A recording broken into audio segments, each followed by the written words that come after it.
Arif menekan brek keretanya, sebuah sedan hitam berkilat, sebelum otaknya sempat memproses mengapa kendaraan itu berhenti di tengah jalan sempit yang dilupakan, jauh di sudut ibu kota Kuala Lumpur. Seketika dia hanya duduk memandang melalui cermin depan. Jantungnya berdebar kencang, perasaan yang sudah lama tidak dirasai, mungkin lebih 6 tahun. Di sebalik tiang konkrit jejambat yang usang, terdapat sebuah pondok sementara yang dibina daripada kadbot lembab dan besi buruk. Ia kelihatan menyedihkan dan terdesak, ditutup dengan kepingan kain lusuh yang kotor, seolah-olah bandaraya Kuala Lumpur yang sibuk telah memutuskan untuk melupai kewujudan sudut kecil yang sengsara ini. Namun bukan pondok itu yang menarik perhatian Arif, ialah gadis-gadis kecil itu.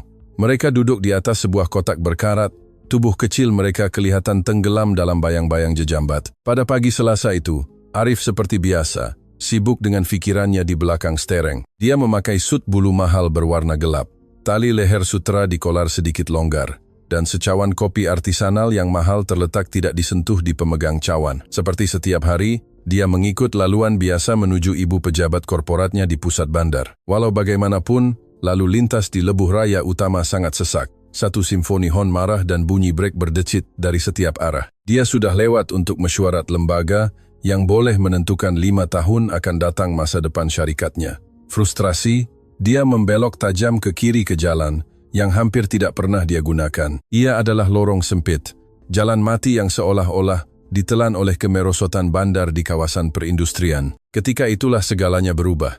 Di sana, terselit di antara timbunan beg sampah yang membusuk dan timbunan palet penghantaran yang dibuang, berdiri 2 gadis kecil yang serupa. Mereka mempunyai rambut perang gelap yang kusut masai, seolah-olah tidak bersentuhan dengan sikat selama berminggu-minggu. Dan wajah mereka dicemari jelaga bandar. Mereka memakai gaun lusuh dan kotor yang terlalu nipis untuk dinginnya pagi selepas hujan lebat di ibu kota. Mata mereka besar, luas dan menghantui, merenung kereta mewahnya tanpa sedikit pun pemahaman. 2 jiwa yang serupa, benar-benar bersendirian di tengah lanskap konkrit dan keluli. Kedua-dua gadis itu tidak melepaskan pandangan dari Arif walau sesaat. Bukan ketakutan yang dia lihat dalam pandangan itu, walaupun ketakutan akan lebih mudah untuk ditangani, ialah kelaparan. Dia mengenali pandangan itu dengan ketajaman yang menyakitkan secara fisikal. Ialah pandangan kosong seseorang yang telah terbiasa menunggu sesuatu yang tidak pernah tiba. Arif keluar dari kereta. Kasut kulitnya berbunyi di atas turapan yang retak. Dia melangkah 1 langkah, kemudian 1 lagi, nafasnya tersekat di kerongkong. Gadis-gadis itu tidak lari. Mereka berdiri kaku bersebelahan seolah-olah mereka secara naluriah telah belajar bahwa kekal bersama adalah satu-satunya bentuk keselamatan mereka. Arif mendekati mereka dan berlutut, tidak mengendahkan fakta bahwa lutut seluar RM1.000-nya menekan kotoran di longkang. Dia memandang terus ke mata mereka, coba mengekalkan ekspresinya lembut. "Hello," katanya. Suaranya terdengar asing malah pada dirinya sendiri. "Siapa nama kamu?" Salah seorang daripada mereka memberikan senyuman kecil yang malu-malu. Senyuman yang muncul perlahan-lahan, seolah-olah takut terlalu banyak atau dirampas. "Ya," dia memulakan, tetapi suaranya mati di kerongkong. Gadis yang seorang lagi menyambung untuknya dengan suara kecil, bernada tinggi, seperti seseorang yang masih belajar irama pertuturan. "Jade, dia Jade. Saya Sarah." Arif merasakan beban yang tiba-tiba menghimpit di dadanya yang tidak dapat dijelaskan. Dia melihat pondok itu, kemudian kembali kepada mereka, kemudian pada kaki mereka yang kotor, dan terdedah serta lengan kecil mereka yang kurus yang sedikit menggeletar ditiup angin. Ada sesuatu yang sangat tragis salah di sini. Dia melihat sekeliling jalan yang sunyi. Tiada orang dewasa kelihatan, tiada pejalan kaki, tiada peniaga, hanya deruan kota yang jauh di atas mereka. "Adakah ibu kamu di dalam?" dia bertanya, suaranya sedikit menggeletar. Sarah menunjuk ke arah struktur kadbot itu dengan jari kecil yang dicemari kotoran dan menggelengkan kepalanya perlahan-lahan, menandakan tidak. Ketika itulah Arif menyadari sekeping kertas kecil yang dilipat terselit di celah kadbot, betul-betul pada paras mata kanak-kanak. Ia diletakkan di situ khusus untuk ditemui, seolah-olah seorang ibu tahu bahwa seseorang, akhirnya, perlu berhenti di jalan yang dilupakan ini. Dia menghulurkan tangan dan mengambil kertas itu. Jari-jarinya menggeletar ketika dia membukanya. Tulisan tangan itu bergerigi, dan tidak sekata. Tulisan seseorang yang mungkin tidak pernah menghabiskan banyak masa di dalam bilik darjah. "Tolong jaga mereka. Saya tak mampu bertahan lagi. Semoga Tuhan membalas budi Anda." Kata-kata itu seperti tamparan fizikal ke perut Arif. Dunianya, yang telah dibina atas lembaran kerja, kemewahan, dan logik dingin, terasa seolah-olah runtuh di bawah berat 3 ayat itu. Dia melipat nota itu perlahan-lahan dan menyelipkan ke dalam poket dadanya, betul-betul di dada, dan kata-kata, "Saya tak mampu bertahan lagi," membakar di pikirannya. 3 perkataan mudah di atas sekeping kertas kotor yang lebih berat daripada segala yang pernah dicapainya. Dia memandang gadis-gadis itu lagi. Mereka masih memerhatikannya. Sarah telah melepaskan tangan kakaknya dan melangkah satu langkah kecil, berhati-hati ke arahnya seperti seekor burung mendekati orang asing. "Ada makanan, Tuan?" Dia bertanya dengan suara yang hampir tidak membentuk kata-kata. Arif menutup matanya seketika, menahan gelombang emosi. Dia berusia 32 tahun, memiliki lebih banyak kekayaan daripada yang dia tahu bagaimana untuk dibelanjakan, dan tinggal di sebuah rumah agam dengan 7 bilik tidur kosong. Dia telah tinggal di rumah itu sendirian selama 6 tahun, sejak Margaret meninggal dunia dan membawa pergi percikan terakhir kehidupan bersamanya. Dan di sini, seorang kanak-kanak berusia 5 tahun meminta roti di bawah Yejambat Kuala Lumpur. "Ya, saya ada," jawabnya. Suaranya serak dan tebal. "Adakah kamu tinggal di dalam rumah kecil itu?" Kedua-dua gadis itu saling berpandangan dengan komunikasi telepati senyap yang hanya dimiliki oleh kembar. Kemudian Jade, yang lebih senyap, mengangguk kecil dan masuk ke dalam struktur cardboard itu. Arif mengikutnya, dan apa yang dilihatnya di dalam hampir menghentikan jantungnya. Ruang itu lebih kecil daripada yang kelihatan dari luar, sebuah lubang sempit, gelap di mana 2 orang hampir tidak dapat berdiri. Lantai ditutupi dengan cardboard lembab dan berkulat. Di sudut terdapat sekeping kerak roti basi yang berdebu, 2 helai kain lusuh yang nipis berfungsi sebagai selimut, dan di sebelah mereka adalah tin lama dengan sisa lilin yang cair. Ada beg plastik yang mengandungi 2 pasang kain buruk dan sebotol air separuh kosong. Itu sahaja. Tiada apa-apa lagi. Tiada periuk, tiada pinggan, dan tentu saja tiada mainan. Arif berdiri di sana, kepalanya hampir menyentuh sailing cardboard, dan merasakan kerongkongnya mengetat sehingga dia hampir tidak dapat bernafas. Dia teringat dapurnya dengan kaunter marmar, peti sejuknya yang jarang dibuka, dan pantry penuh makanan yang tamat tempoh kerana tiada siapa yang makan. "Ibu pergi pagi tadi." Sarah berbisik di belakangnya, menarik hujung jaket sutnya dengan jari kecilnya. Dia kata dia akan balik, tapi dia tak datang. Arif berdiri di tengah pondok yang menyedihkan itu. Kesunyian kawasan perindustrian menekan dirinya. Dia menyadari pada saat itu bahwa gadis-gadis ini bukan sekadar ditinggalkan selama 1 atau 2 jam. Mereka sedang menunggu hantu. Ibu itu telah lenyap ke dalam hamparan kelabu kota, didorong ke titik putus asa yang Arif tidak dapat bayangkan. Berapa lama mereka bersendirian? 1 malam, 2 hari, dia berlutut lagi, kali ini di dalam ruang sempit itu. "Jad, Sarah, nama saya Arif. Boleh saya jaga kamu hari ini?" Dia mengucapkan kata-kata itu tanpa memikirkan aspek undang-undang, kertas kerja, atau tajuk berita. Dia tidak mungkin meninggalkan mereka di sini. Sarah tidak teragak-agak walau sesaat. "Ya," katanya, menghulurkan tangan kecilnya yang sejuk untuk dipegang. Arif memegang tangannya, merasakan jari-jarinya yang nipis di telapak tangannya. Sesuatu di dalam dirinya yang telah beku dan kosong selama bertahun-tahun, sejak pengebumian, sejak rumah itu menjadi sekadar dinding, tiba-tiba retak. Dia mengeluarkan telepon dari poketnya, membatalkan seluruh mesyuarat penting paginya dengan 1 teks, dan mematikan peranti itu. Dan dia memegang tangan setiap gadis dan membawa mereka ke kereta. Tetapi apa yang dia belum tahu ialah kisah ibu mereka menyimpan rahasia. Rahasia yang hanya akan terbongkar beberapa minggu kemudian dan mengubah segala yang dia sangka dia tahu tentang pengorbanan. Perkara pertama yang Arif lakukan ialah berhenti di sebuah pasar raya tempatan. Gadis-gadis itu duduk di belakang sedan, berpelukan. Jade memandang keluar tingkap dengan mata teruja, seperti seseorang yang melihat dunia dari tempat duduk kulit yang bersih untuk pertama kali. Sarah terus mengusap upholstery lembut, seolah-olah dia tidak percaya ia nyata. Apabila Arif kembali ke kereta dengan beg berisi roti segar, buah-buahan dan makanan ringan, Sarah menghidu udara dan terkesiap. "Adakah itu roti?" dia bertanya. Lehernya memanjang untuk melihat. "Ada roti, susu dan buah," jawab Arif. "Dan saya beli biskut juga." Gadis-gadis itu saling berpandangan, seolah-olah dia baru mengumumkan telah menemui peti harta karun lanun.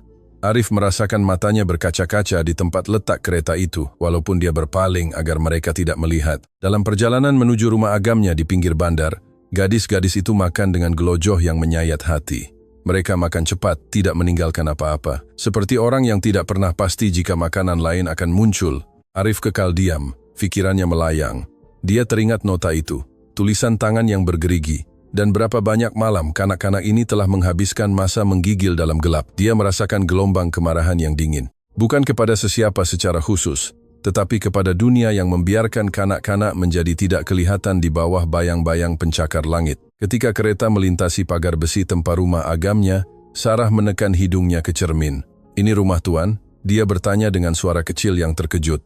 Besar macam istana, Jade mengeluarkan tawa kecil yang lembut. Bunyi kegembiraan pertama yang Arif dengar daripadanya. Dia meletakkan kereta, membuka pintu mereka, dan kemudian sesuatu berlaku yang tidak dijangka.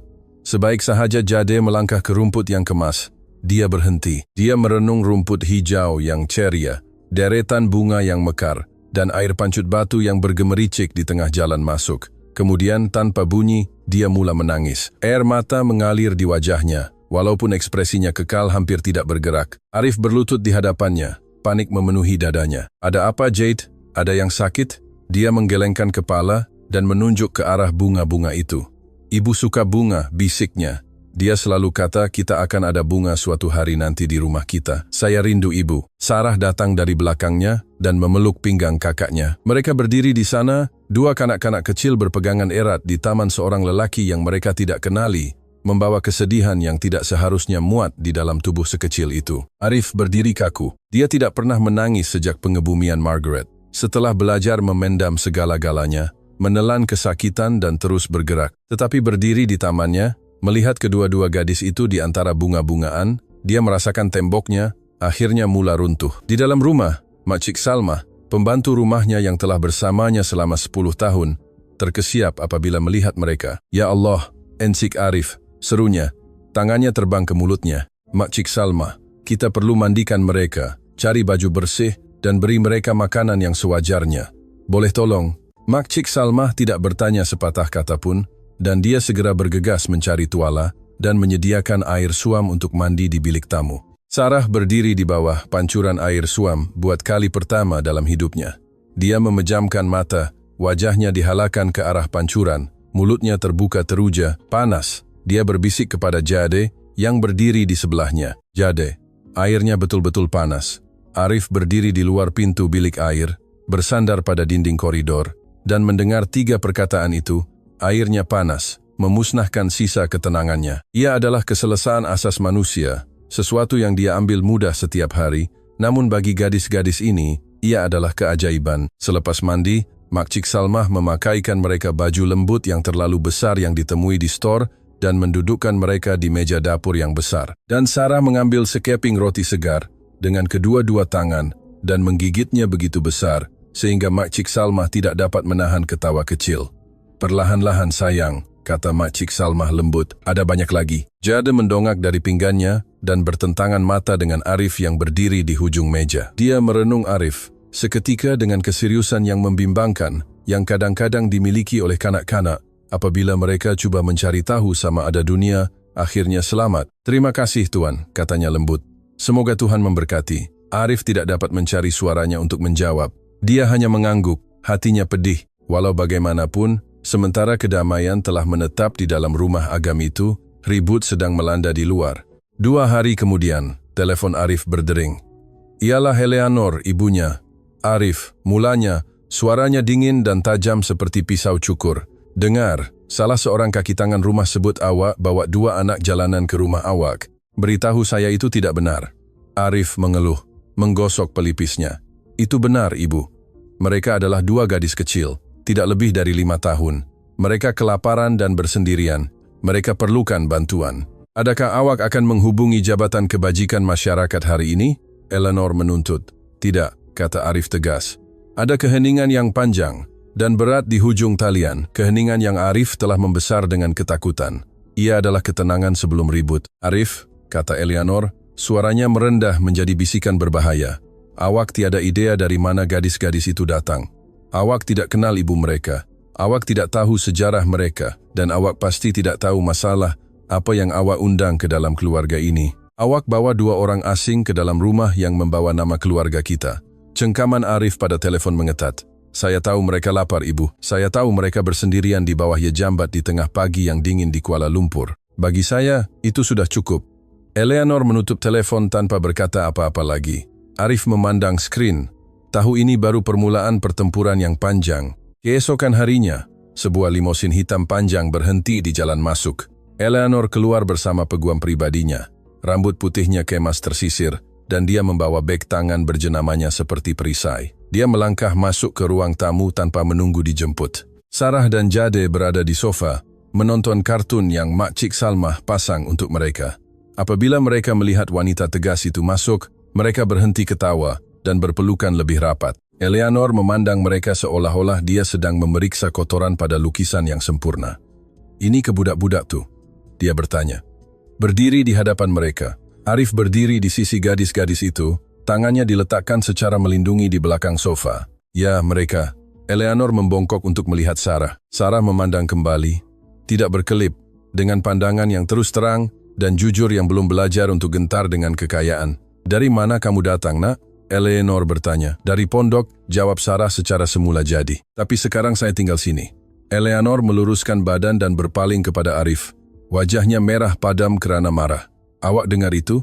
Sekarang saya tinggal sini. Anak ini sudah mendakwa harta awak. Arif, inilah yang saya takuti." Suara Arif meninggi, menyamai nada ibunya. "Ibu, hentikan. Mereka kanak-kanak." Eleanor menggelengkan kepala. "Awak anak saya. Awak berasal dari keluarga yang mempunyai tradisi dan reputasi. Awak tidak akan menjadi bapa angkat kepada dua anak gelandangan. Saya tidak akan biarkan nama kita diseret ke lumpur." Jade diam, tetapi Arif melihat ekspresinya berubah. Malah pada usia 5 tahun, dia faham bahawa wanita ini tidak mahu mereka di situ. "Ibu," kata Arif, suaranya rendah dan berbahaya. "Saya terpaksa meminta ibu tinggalkan rumah saya."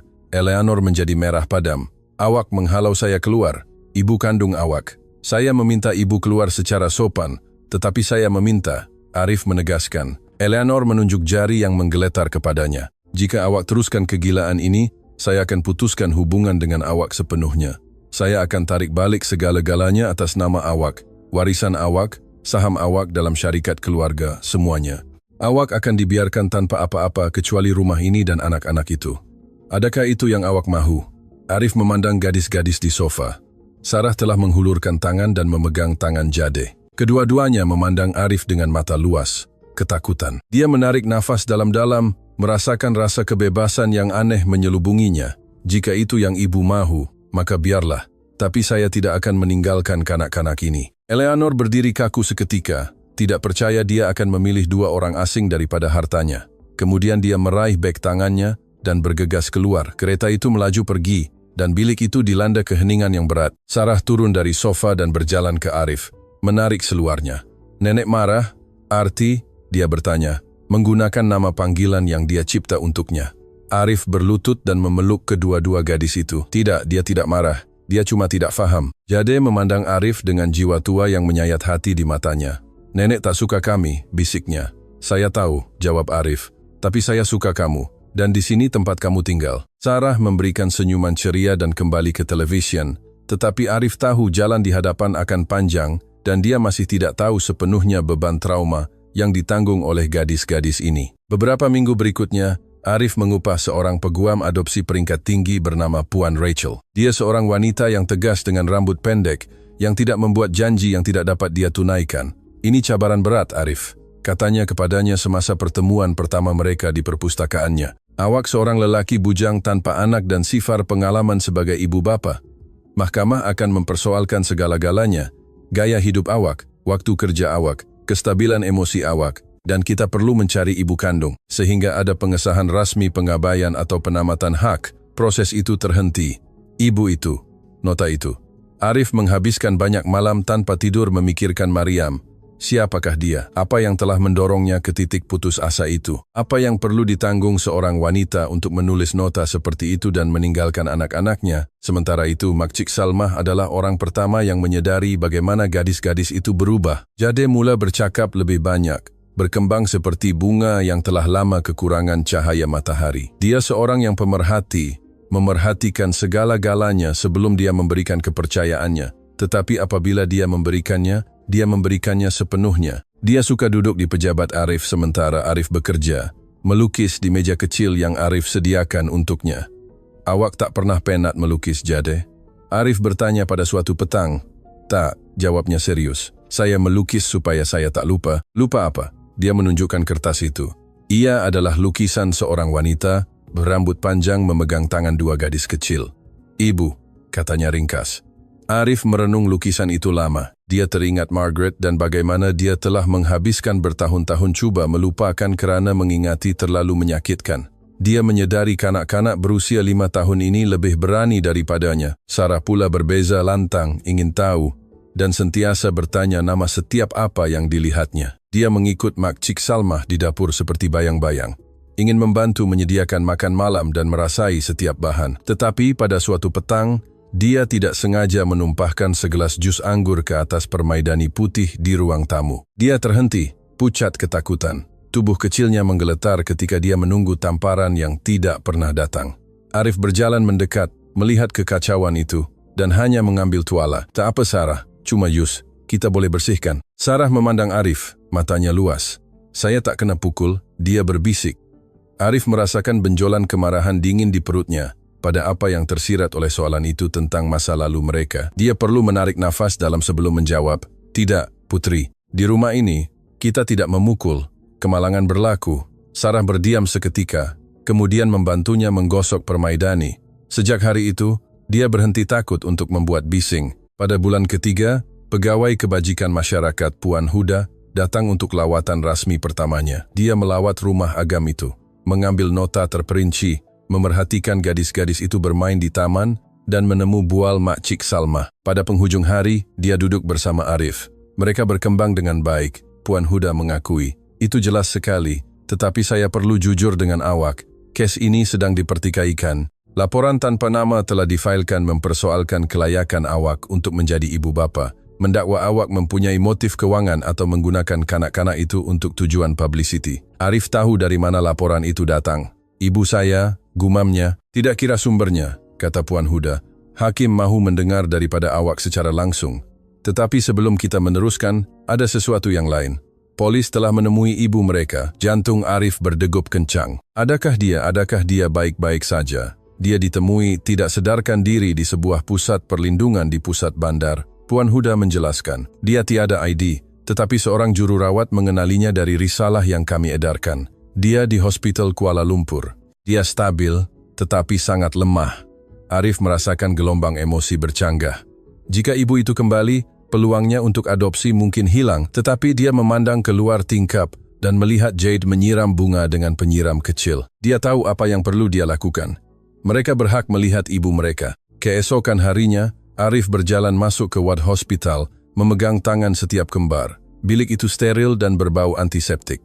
Di katil sudut duduk seorang wanita yang kelihatan terlalu muda untuk mempunyai wajah yang begitu lesu akibat keletihan. Rambut perang gelapnya kusut dan lengannya kelihatan seperti batang kayu di atas cadar putih. Apabila mereka masuk, dia memandang Sailing, tetapi apabila dia berpaling dan melihat gadis-gadis itu, dia teresak-esak.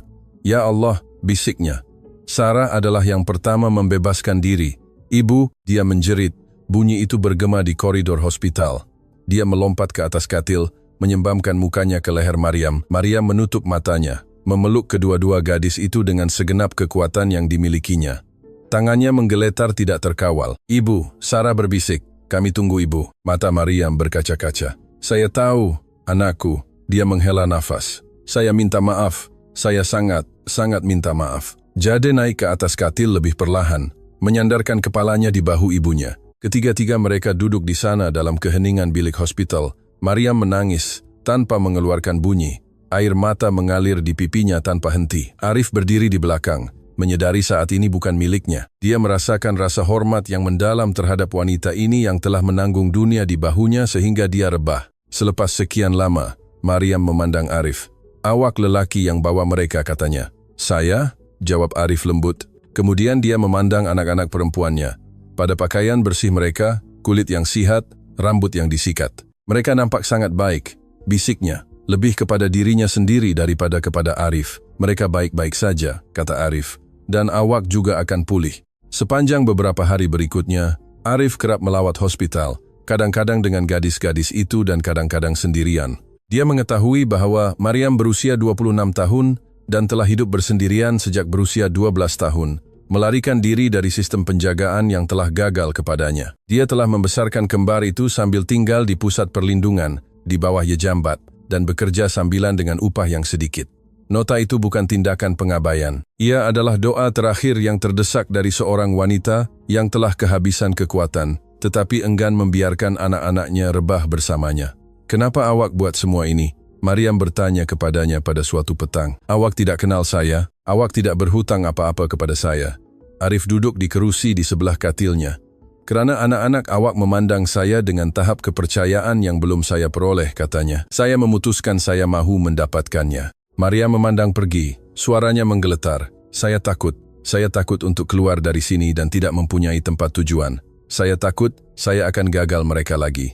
Arif membongkok ke hadapan. "Awak tidak akan bersendirian kali ini, Maryam. Saya janji." Dia memandang Arif dengan keraguan seseorang yang telah mendengar terlalu banyak janji kosong. "Kenapa awak sangat peduli, Arif?" Dia mengambil masa untuk berfikir, memandang tangannya sendiri sebelum bertentangan mata dengannya. "Kerana saya mati dalam diri selama 6 tahun, dia mengakui.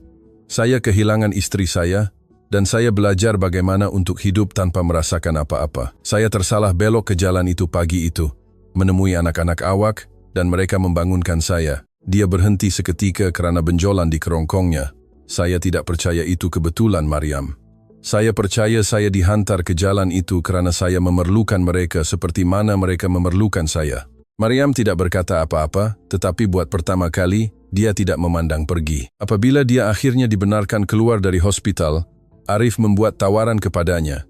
"Saya mahu awak datang tinggal di rumah Agam ini," katanya. "Bukan kerana sedekah, tetapi kerana Jade dan Sarah memerlukan ibu mereka, dan awak memerlukan tempat yang selamat untuk membina semula hidup awak." Maryam memandang Arif, terkejut.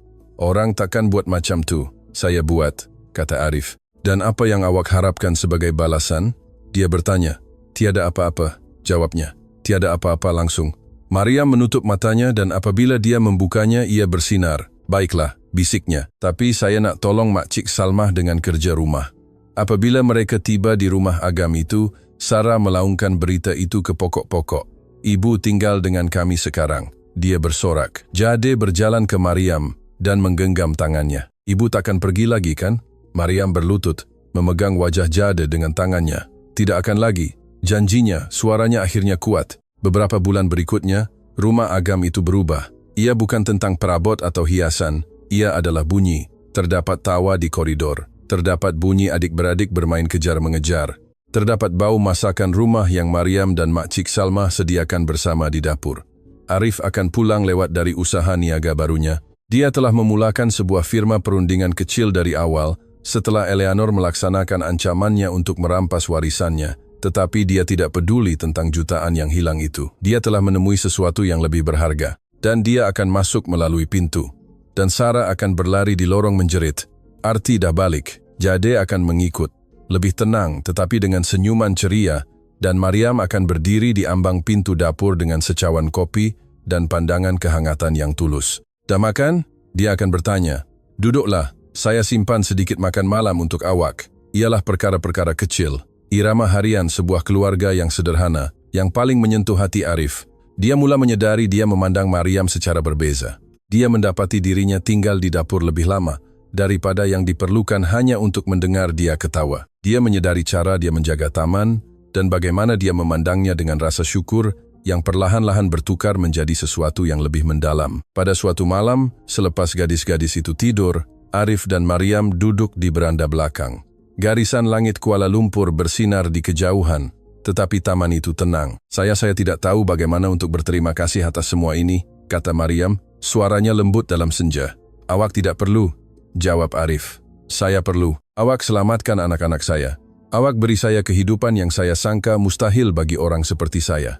Arif memandangnya, melihat kekuatan dan keindahan yang telah tersembunyi di bawah lapisan kesukaran. "Awak layak untuk semua ini selama ini, Maryam. Seseorang sepatutnya memberitahu awak itu sejak dahulu." Setitik air mata mengalir di pipinya. "Boleh saya tanya sesuatu?" bisiknya. "Di hospital, awak kata awak mati dalam diri. Adakah awak masih?" Arif memandang ke arah air pancut, kemudian kembali kepadanya. "Tidak," katanya. "Saya tidak." Dia menghulurkan tangan dan meletakkan tangannya di atas tangan Maryam, dan mereka duduk dalam diam, memerhatikan kelip-kelip menari di atas bunga-bungaan. Hari perbicaraan mahkamah terakhir tiba pada hari Sabtu yang cerah pada bulan Mei. Bilik mahkamah berbau kertas lama dan kopi basi. Arif duduk dalam sut terbaiknya dengan Puan Rachel, peguamnya, di sisinya. Makcik Salma duduk di barisan belakang memegang tasbih. Mariam duduk di sebelah Arif, memegang tangan kedua-dua gadis itu. Hakim, seorang lelaki yang tegas tetapi adil, meneliti fail, bertanya beberapa soalan tajam, dan mendengar laporan Puan Huda. Kemudian dia berpaling kepada Mariam. Cik Mariam, adakah Anda percaya pengaturan ini adalah demi kepentingan terbaik anak-anak Anda? Mariam berdiri, suaranya mantap dan jelas. Yang Arif, Tuan Hakim, Ensik Arif, adalah lelaki paling baik yang pernah saya kenali. Dia menyelamatkan anak-anak saya ketika saya tidak mampu, dan dia membantu saya menyelamatkan diri saya sendiri. Jika ada sesiapa di dunia ini yang layak menjadi bapa mereka, ia adalah dia. Makcik Salmah mula teresak-esak perlahan di belakang bilik. Hakim mengangguk dan mengambil tukulnya. Saya dengan ini meluluskan petisyen untuk adopsi. Jade dan Sarah secara sah akan menjadi anak perempuan Arif dengan persetujuan penuh dan penyertaan berterusan dari ibu kandung mereka, Mariam. Bilik itu senyap seketika, kemudian ia meletup. Makcik Salmah memeluk Puan Rachel, dan Puan Huda tersenyum tulus yang jarang. Tetapi Sarah adalah yang pertama bergerak. Dia naik ke atas kerusi di sebelah Arif dan berbisik terus ke telinganya ayah. Arif memejamkan mata. Perkataan itu bergetar di seluruh jiwanya. Jade menarik lengannya yang lain. Ayah, dia mengulang.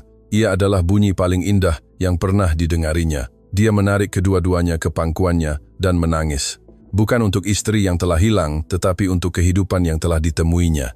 6 bulan kemudian, di taman tempat Jade pertama kali menangis kerana bunga-bungaan, Arif berlutut di hadapan Mariam. Gadis-gadis itu berdiri berdekatan. Sarah melompat kegembiraan, dan Jade tersenyum lebih lebar dari yang pernah Arif lihat. Awak mengajar saya bahwa keluarga bukan hanya sesuatu yang kita dilahirkan, kata Arif. Suaranya sebak dengan emosi. Ia adalah sesuatu yang kita pilih setiap hari. Selama 6 tahun saya berhenti memilih, saya berhenti merasa. Anak-anak awaklah yang membangunkan saya, dan awaklah yang membuat saya sedar saya boleh mencintai lagi. Saya memilih awak, Mariam. Saya memilih keluarga ini. Sudikah awak berkahwin dengan saya?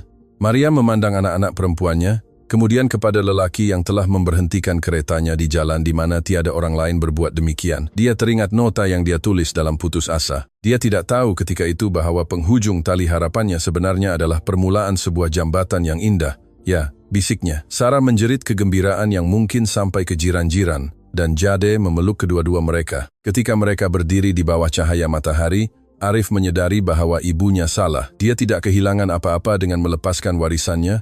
Dia telah memperoleh satu-satunya perkara yang benar-benar penting. Di luar pagar, dunia masih tempat yang sukar. Masih ada kanak-kanak di pondok dan ibu-ibu di titik putus asa mereka. Tetapi Arif telah berhenti. Dia telah melihat yang tidak kelihatan. Dan kadang-kadang, seorang sahaja yang berhenti sudah cukup untuk mengubah alam semesta untuk 3 yang lain. Hidup adalah siri persimpangan. Dan seringkali, detik-detik paling penting dalam kewujudan kita tersembunyi di sebalik kesilapan jalan yang kita ambil pada pagi Selasa. Apabila kita semakin tua, kita mula memahami bahwa kekayaan adalah teman yang tidak tetap. Ia boleh membina tembok, tetapi ia tidak dapat menghangatkan rumah. Ia boleh membeli katil, tetapi ia tidak dapat memberikan kedamaian yang diperlukan untuk tidur. Bagi seorang lelaki seperti Arif, tragedi sebenar bukanlah kehilangan istrinya atau ancaman kehilangan hartanya. Ia adalah pengerasan hati yang perlahan dan senyap. Kita sering salah anggap keselamatan sebagai kehidupan. Kita membina kubur rutin dan kesunyian untuk melindungi diri kita daripada kesakitan lanjut, melupakan bahwa hati yang tidak dapat merasakan kesedihan juga adalah hati yang tidak lagi dapat merasakan kegembiraan. Kedua-dua gadis itu bukan sekadar kanak-kanak yang memerlukan rumah. Mereka adalah utusan yang dihantar untuk mengingatkan seorang lelaki bahwa tujuannya belum tamat dengan kesedihannya. Ada pengajaran mendalam dalam keputusasaan Mariam, sang ibu. Dalam masyarakat kita cepat menghakimi pondok dan nota itu. Kita melihat tanda-tanda kegagalan luaran dan terlepas kemenangan laman kasih sayang seorang ibu. Untuk melepaskan apa yang paling Anda sayangi agar mereka mungkin berpeluang untuk bertahan adalah bentuk pengorbanan yang paling utama dan menyakitkan. Ia adalah peringatan bahwa kita tidak pernah benar-benar tahu beban yang ditanggung oleh orang lain. Nota yang bergerigi itu bukan tanda kelemahan, tetapi bukti kekuatan yang begitu besar. Ia memilih kelangsungan hidup anak-anak berbanding kebanggaan dirinya sendiri. Apabila kita melihat dunia, kita mesti belajar untuk melihat di sebalik kotoran dan jelaga. Kemanusiaan sering ditemui di tempat-tempat yang telah kita diajar untuk elakkan. Bagi kita yang telah hidup lama, kita tahu bahwa Eleanor di dunia ini ramai. Akan sentiasa, ada suara yang memberitahu kita untuk melindungi status kita, untuk menjaga reputasi kita, dan untuk kekal dalam batasan tradisi. Tetapi tradisi yang kurang belas kasihan hanyalah sebuah kubur. Warisan sebenar tidak terdapat dalam saham syarikat atau nama pada bangunan. Ia terdapat dalam kehidupan yang Anda hembuskan ke dalam orang lain. Pilihan Arif untuk kehilangan warisannya bukanlah pengorbanan sama sekali. Ia adalah pertukaran logam dingin untuk hati yang hangat. Ia mengingatkan kita bahwa pada penghujung perjalanan kita tidak akan ditanya berapa banyak yang kita kumpul, tetapi berapa banyak yang kita kongsi, terutamanya dengan mereka yang tidak dapat menawarkan apa-apa balasan kepada kita. Kisah jambatan dan taman ini berfungsi sebagai metafora indah untuk pengalaman manusia. Kita semua bermula di bawah jambatan pada suatu ketika, kesejukan, kelaparan, dan menunggu satu tanda. Dan kita semua berharap untuk sebuah taman di mana airnya hangat dan bunga-bunga banyak. Tetapi taman itu hanya wujud kerana seseorang memutuskan untuk memberhentikan kereta mereka. Ia hanya wujud kerana seseorang sanggup mengotorkan sut mahal mereka dalam lumpur perjuangan orang lain. Inilah makna sebenar kehidupan yang dihayati dengan baik. Ia adalah kesadaran bahwa kita semua saling berkaitan dan bahwa penyembuhan kita sendiri berkait rapat dengan penyembuhan orang lain. Apabila Arif menyelamatkan gadis-gadis itu, dia tidak menyadari bahwa dia sebenarnya sedang menyelamatkan dirinya sendiri. Semoga kita semua mempunyai keberanian untuk tersalah belok ke jalan apabila hati kita menyuruh kita berbuat demikian. Semoga kita mempunyai mata untuk melihat kanak-kanak dalam bayang-bayang dan telinga untuk mendengar doa-doa senyap mereka yang telah kehabisan kekuatan. Hidup ini singkat dan keindahan sebenarnya tidak terdapat dalam pencapaian besar, tetapi dalam detik-detik kecil yang hangat. Panasnya sebuah mandian, ayah dari seorang anak, dan keheningan yang dikongsi di beranda pada senja. Mari kita jadi orang yang berhenti. Mari kita jadi orang yang peduli, kerana pada akhirnya, cinta adalah satu-satunya yang kekal. Apabila pencakar langit telah runtuh dan kekayaan telah pudar, keluarga bukan hanya darah. Ia adalah pilihan yang dibuat dalam runtuhan dunia. Janji untuk kekal apabila orang lain telah pergi. Dan itu, sahabat-sahabat, adalah kisah terhebat yang boleh kita tulis.